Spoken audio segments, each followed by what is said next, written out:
Act Out is 100% independent activist news brought to you from the front lines. That's how I got this. I'm just kidding. That was a women's self-defense class.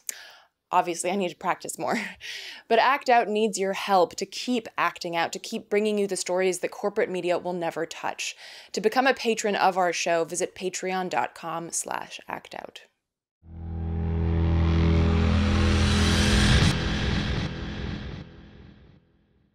This week on Act Out, taxes are right around the corner, so we felt it an apt time to talk about some of the big winners on tax day. Spoiler alert, it's not you or me.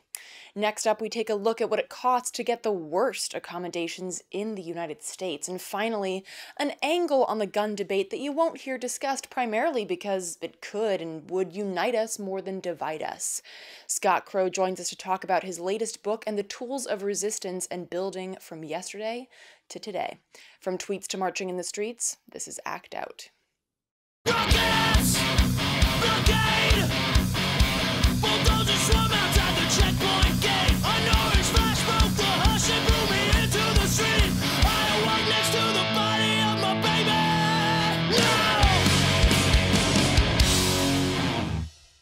Welcome to Act Out. I'm Eleanor Goldfield, and this is your tipping point. For those of you dreading the tax man this year, fold this into your horror story. Last year, we taxpayers gifted Lockheed Martin $35.2 billion. That's roughly $10 billion more than the entire Department of Energy got in 2016. $10 billion more than the entire Housing and Urban Development Department. Nearly $10 billion more than the fucking State Department, and nearly 5 times more than the Environmental Protection Agency. Now, say what you will about how these other agencies operate, but I think that we can all agree that regardless of whether or not you give an extra billion or so to the EPA, you don't give a private bomb-making corporation $35.2 billion. You just don't. And again, that's just one company. According to the data, the 5 biggest defense contractors took in more money from the US government than the next 30 companies combined. In short, the people who have jobs making money from death are, pardon the phrase, making a killing. We, as in you and I, are paying the bills for perpetual war and perpetual summers in the Bahamas for the lowest pieces of human shit. Weapons contractors. And if that makes you angry, as it very well should, let me remind you of our interview with the War Tax Resistors Movement from episode 105. The link is below on the screen and will be in the show description as well. Moving on, you may have heard the news from Arizona a couple of weeks ago when a bill was put to rest regarding the number of menstrual pads incarcerated women are allowed. The bill would have provided a free unlimited supply, up from the 12 pads a month allotted by the Department of Corrections. And while the bill didn't make it through legislation, the Department of Corrections so graciously decided to up the number of pads from 12 to 36 a month, mostly due to public pressure after the story broke nationwide.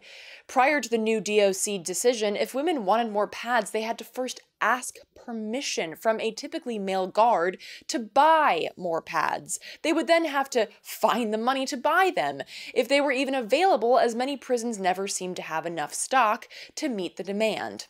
And keep in mind that base pay for prisoners is, wait for it, 15 cents an hour. A box of pads could be more than $2.50 and a box of tampons as much as $4, meaning that you would have to work between 17 and 27 hours just to make enough to buy the essentials to get you through your period. And as horrific as that story is, pads and tampons are far from the only thing that costs serious wages in prison. For instance, at Anderson County Jail in Knoxville, Tennessee, inmates have to pay 29 cents for toilet paper. And that sounds pretty ludicrous to us on the outside, but here's something that you might be more familiar with: copays. Yeah, inmates are expected to pay for healthcare. Again, considering what they make an hour, even a $5 medical copay like they charge in California might as well be $500. At least in California, however, the inmate won't necessarily be expected to pay if they don't have money in their account. In Florida, however, inmates will be made to pay, their earnings withheld until they can pay back the medical visit. Similar rules apply in Texas and Louisiana. In South Dakota, inmates are responsible for medical copays unless they get a special waiver citing inability to pay. I guess the fact that you're in prison is not enough of an inability. In Wisconsin, they can hunt you down once you've left prison, sending collection agencies after you for charges incurred during incarceration. In fact, at the Brown County Jail in Green Bay, people are charged, well, as soon as they're charged. Just walking in the door and getting booked in will cost you $30 to cover the cost of having someone take your fingerprints, photograph, etc. If you were arrested on a warrant, that'd be another $35. Then you'll be charged $20 a day for room and board. Yeah, like as if it were some cheap hostel in some Eastern European country with stunning views of the mountains but no towels. Now, I'm not an advocate for prisons in general, but when they say pay your debt to society, that isn't supposed to mean that you actually fucking pay for it. And while the prisons are shaking down inmates for TP, we're getting a shakedown as well. The private prison industry is very lucrative for those at the top. CCA brought in $178 million in 2012, and GEO brought in $78 million. Over 40% of CCA's total revenue comes from federal contracts. That's your tax dollars lining the pockets of these companies. So if you're following with me on this segment, we're not only subsidizing the companies that make human rights abuses possible overseas, we're subsidizing the companies that make human rights abuses possible right here at home. Nice, full coverage there. And despite the announcement in 2016 that the DOJ would not renew private prison contracts, that decision only applies to 13 federal prisons and does not apply to immigrant detention centers, a hugely lucrative enterprise for the private prison industrial complex. Indeed, barely a week before the DOJ's decision was announced, ICE signed a new $1 billion contract with CCA to jail women and children seeking asylum in the U.S. In other words, asylum seekers are saying, please take us in. It's awful in our country. It couldn't possibly be worse here. U.S. government, hold up here. And for those of you who think, well, why should I pay for a rapist's medical care? You're missing the point. You're not. You're paying the corporations to exploit the rapist and the murderer and the people in there for stealing a fucking sweater when they were cold and the people in there for smoking a joint on the sidewalk or for being innocent while also being black. The concept is sold, literally, to us as we shouldn't have to pay to house those who have done wrong. But in reality, this is not only a false argument, it's morally corrupt. If we think that people can pay a debt to society by getting better, we owe it to each other to build rehabilitation centers that work with and for people who have been pushed to commit horrible, as in violent, crimes. Now, our prisons are a far cry from rehabilitation centers, but either way, why pay multi-billion-dollar corporations to exploit people? In what context does it make any sense to bolster the billionaire status of the corporate prison elite while subjecting people to slave labor, human rights violations, and ultimately debt? The only winners in that scenario, much like the war contracts, are those making money from suffering. The capitalist, oligarchical, shit heap low-life scum. You low-life scum. Now, moving on, you may recall from May of last year our conversation with anarchist author Scott Crowe. Well, he recently came out with a new book titled Setting Sights: Histories and Reflections on Community Armed Self-Defense. It's a collection of essays featuring an impressive list of community organizers and dissidents, from Subcomandante Marcos to Mabel Williams to Kathleen Cleaver to Dennis Banks and more. Combining histories from around the world with recent examples and ideas, this book boldly stands between the harsh polarizations of the gun debate. Namely, it stands in reality. And yes, I'm going there. As the latest mass shooting fades from headlines, the futile loop of conversation will fade with it, only to spring to life once again the next time a mass shooting happens. Guns are bad. Ban them. Guns are good. Come and get them, you libtard pieces of shit. And from these two extremes, we absurdly try to find a way to save lives and build solutions. In short, good fucking luck. On the left, we latch on to the anti-gun narrative simply because it juxtaposes the conservative pro-gun perspective. But reality does not exist in either of those binaries. Without ever addressing underlying issues or acknowledging the usefulness of guns in the fights for liberation and justice, we merely place ourselves on a shallow pedestal of righteousness, simply the counter to the right. But that pedestal is so flimsy, and it will no more save lives than the right's call to arm every teacher in the nation. Indeed, as Kelly Hayes recently wrote in Truth Out, Prohibition has never saved us from ourselves. Only transformation can do that. Idle laws are a poor substitute for the work of building a society that truly values life and prioritizes the creation of safety.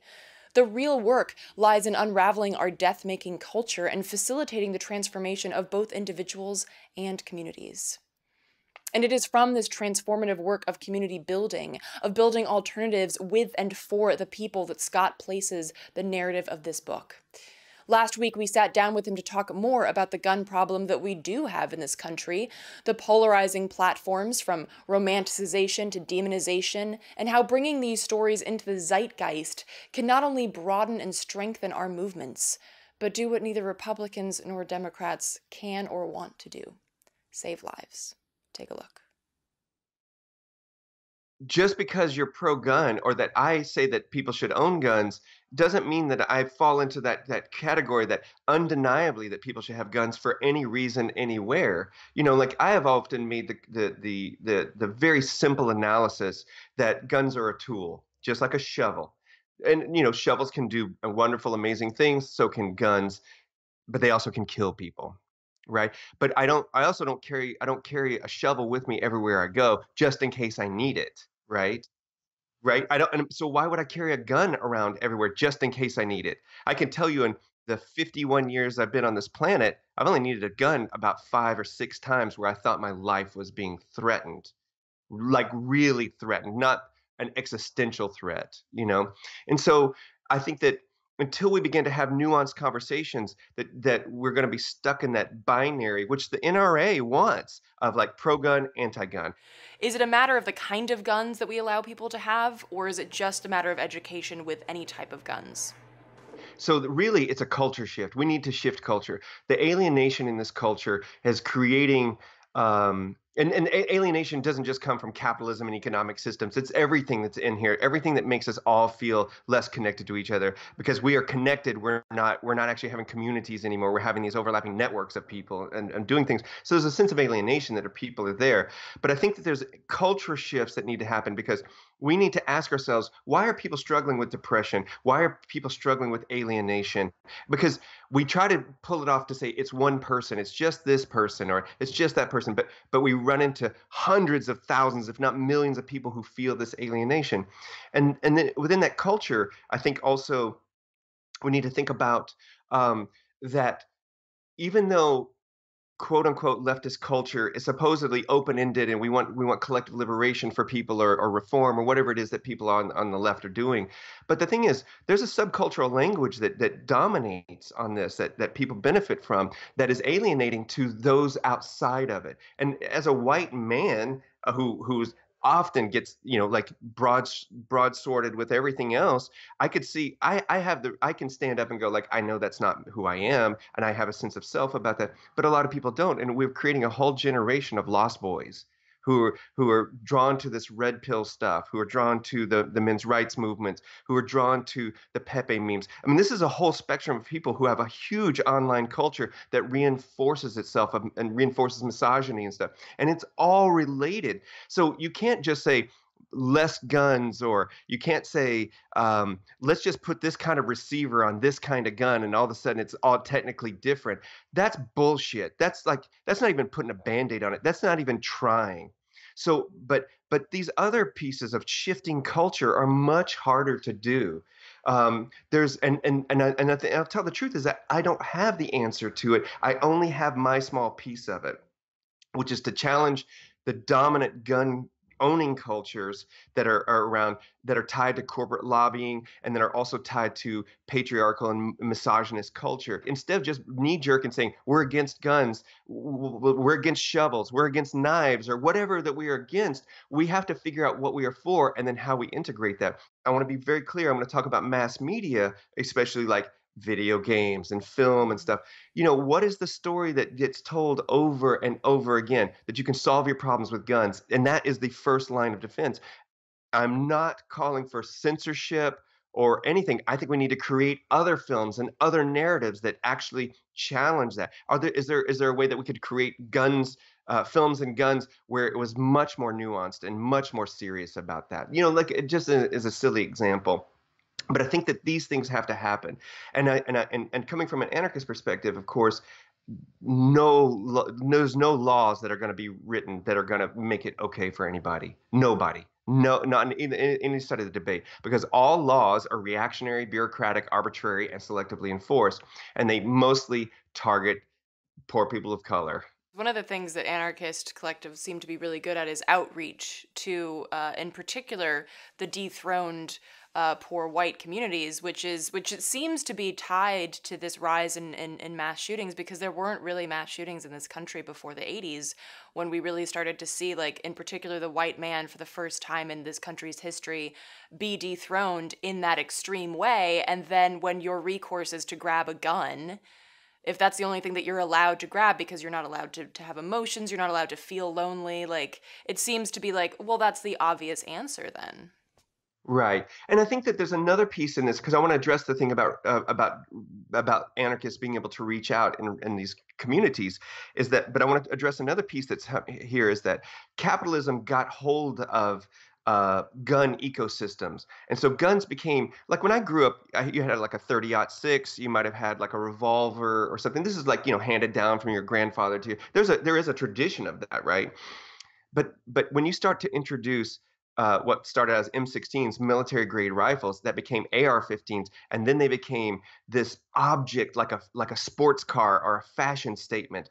Many people began to associate, and they're sold as that. If you look at the ads, they're sold as that, and people update them every year, just like they would a car or clothes or something. It's very interesting. So we have to talk about that as a culture also, because it's made an object of desire. Right, not only in mass culture, but in advertising specifically, it's made it very much that. So, so I want to throw that into the field. And so, when you talk about outreach to anarchists being able to reach out, the thing is, the people who are doing that, the John Brown Gun Club, the Huey Newton Gun Club, the groups like Redneck Revolt. The thing is, the reason that they are able to reach out to those groups is because that's who they are.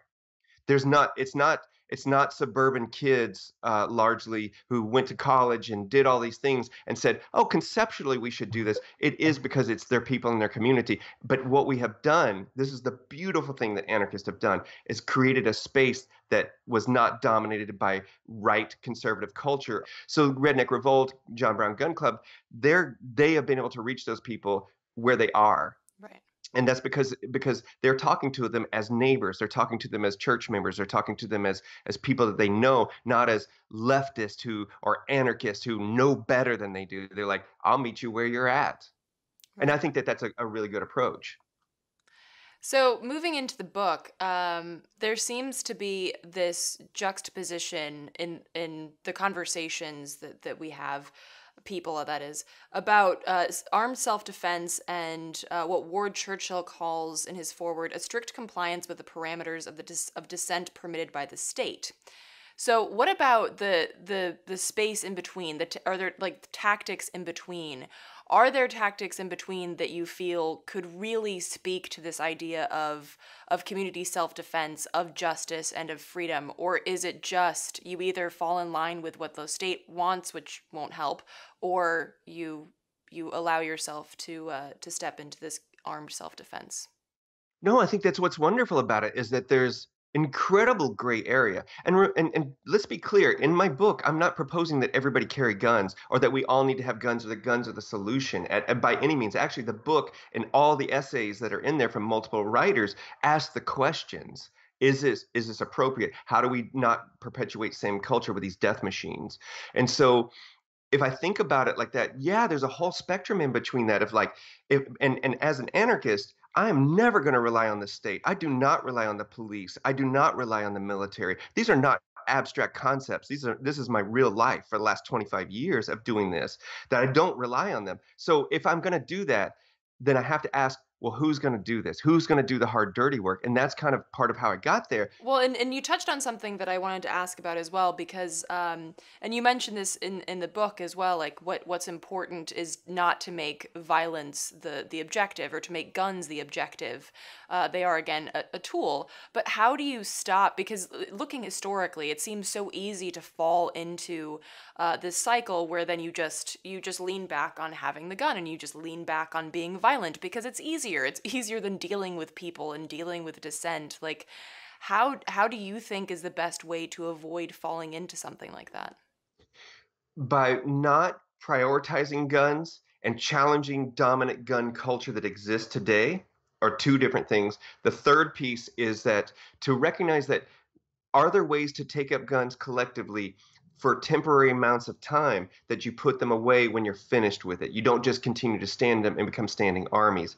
The other thing is to recognize that guns in a defensive position, not your private property of your car or your stereo, but in a community-wide defense, where whatever whoever defines themselves as this community says we need to defend ourselves, excuse me, where this community is able to say that those who have guns don't have more power than the people who do not have guns, and that they can be called into question anytime. And when you're like, well, where would I see examples of this? Look at the Zapatistas in Chiapas, Mexico. They've been carrying guns for 24 years, but you don't see them with their guns. And they put their guns away publicly in their military formations early on because they wanted to use other ways. But they reserve the right to pull their guns anytime that they can do it. And they also, when the Zapatistas were building, they made sure that they not only had units of women in their military, but they challenged the patriarchal gun culture in general. And they said, we are only doing this so nobody in the future has to carry guns. And this is which brings me to the last piece, which is that the defensive thing is only part of building education, food security, and healthcare. It's not anymore. It's just like taking out the garbage or childcare. It's no more or no less important. It has more importance sometimes and has less importance other times. And if we begin to, these would be watershed culture shifts if we were able to adopt these across multiple spectrums. And I'm hoping that this liberatory framework begins to ask those questions, and we begin to do that. And the book is a first step towards that. In your mind, looking at our current place in time, and particularly with indigenous-led, pipeline and resistance camps coming up, do you see guns as being an integral part of that as well, or is it a bit of a different story now? No, it's definitely important. I mean, the thing is, liberation and collective liberation is on their terms. They decide how they want it to be. Some communities can say, yes, we welcome that in. I mean, the American Indian movement is not gone. It's autonomous and decentralized. There are plenty of people in AIM who still take up guns and still advocate for firearms. The thing is, maybe it wasn't appropriate at Standing Rock, or it's not appropriate at different times, but there's no one indigenous voice. There's no one indigenous tribe. There's no one indigenous group. So First Nations people can decide how they want to fight on their own terms. The same with any oppressed community that decides that they have a right to determine their own futures the way that they want. What are you hoping that people get from the wide swath of stories that you've incorporated into this book? What are you hoping that people glean from it? There's actually three things. One, that we begin to create a liberatory approach to gun culture. So a liberatory community armed self-defense, which challenges all the notions of self-defense or armed struggle on the left or the right or any of the traditional ways that we have done it. So that's number one. The second thing is it's directed towards people who on the left specifically, who aren't steeped in gun culture at all, who may want to take up arms so that they don't do stupid things and they don't hurt themselves. It's not a how-to manual, but like, hey, think about this for a minute.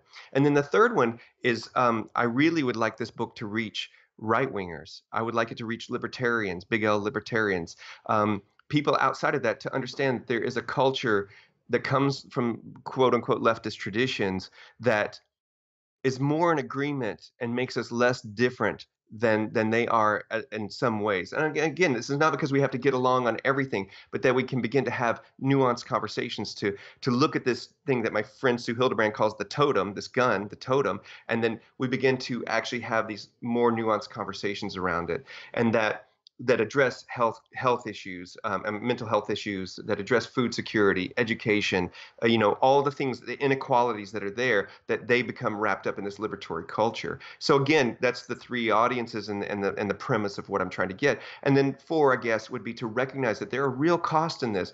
The reason I chose first person narratives is because I wanted people to give you their reflections. Ashanti Alston is one of the pieces. He was in the he was in the Black Panther Party at 16. At 19, he was in the Black Liberation Army. At 21, he was a political prisoner for 15 years. And he has post-traumatic stress from it. He deals with it daily. He's in his 60s now. He deals with it daily. I deal with the violence that happened in New Orleans. It's been now, whatever long it's been, 12, 13 years. I still deal with it. Far less than I did because I went to a lot of therapy, but it's still real. And so I wanted the first person narratives to make these stories real, not so people would be scared, but so they can understand the consequences that are there, but also the liberatory openings that are possibly there too. And that, I know I said finally, but that No, go, man. prompted Go, one go. more question. No, go. Because this is something that I had a conversation with Iraq Veterans Against War who say that people throw around this word revolution and they want a revolution, but they don't understand what it's like to drag your friend's dead body out of the street. And until you recognize what that is, then you shouldn't walk around talking about this armed revolution.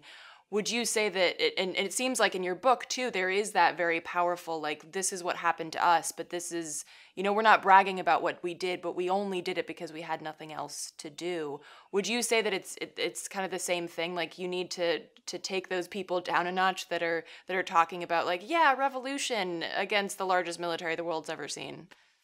Yeah, because it's folly. It's totally romanticism, and we have to have romantics. We have to dream about things. That's important. But the thing is, holding people like Che Guevara in high regard without any context, this doesn't help anybody. Romanticizing the gun will get us back into the same positions we were in the 50s, 60s, 70s, 80s, and 90s with guns.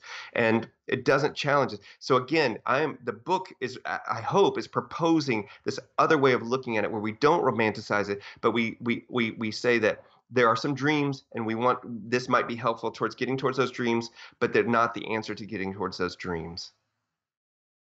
So this is just a portion of our full interview with Scott. So to see the full segment, visit us on YouTube or check out our social media. The links to those will be provided in the show description as well as at the end of the show, which we have now come to. So for more on Scott and his book, visit scottcrowe.org. Thank you so much for watching this week's Dose of Dissent. Please spread and share this with all of your friends, foes, and people that you don't know. Check out the last slide and the show description to find sites mentioned in this week's show.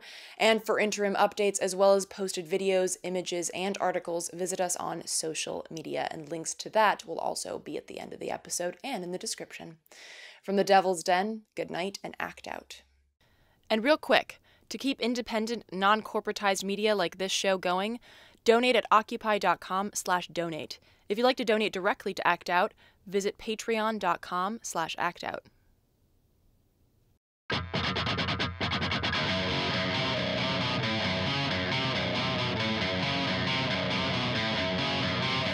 can hear the boots are stomping.